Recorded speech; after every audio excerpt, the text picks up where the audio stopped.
पिछली शॉट्स में हमने h की वैल्यू निकाली, अब हम आगे बढ़ेंगे।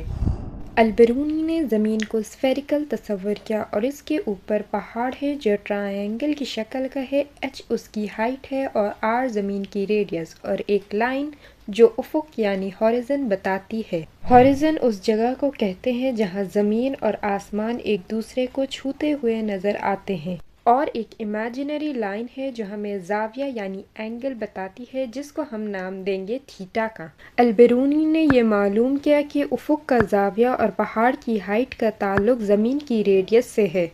फिर एक और रेडियस बनाएंगे हॉरिजन तक, वो 90 डिग्री एंगल बनाएगी हॉरिजन के लाइन से। आर और आर के दरमियान वाली एंगल को हम कहेंगे फाई। लेकिन ये देखिए कि हॉरिजॉन्टल लाइन और पहाड़ की एक्सिस आपस में 90 डिग्री एंगल बनाती है, तो ये वाली एंगल होगी 90 डिग्री माइनस थीटा और सामने वाली एंगल होगी 90 डिग्री माइनस फाई, तो ये एंगल भी थीटा ही होगी।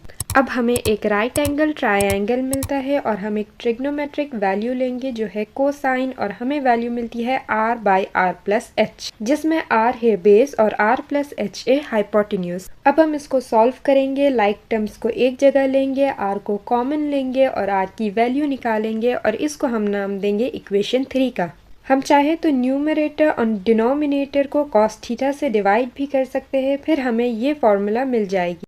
अब हम वैल्यू डालेंगे जिसमें h की वैल्यू हमें फिगर्स में मालूम नहीं और थीटा की वैल्यू है 34 मिनट इन आर्क।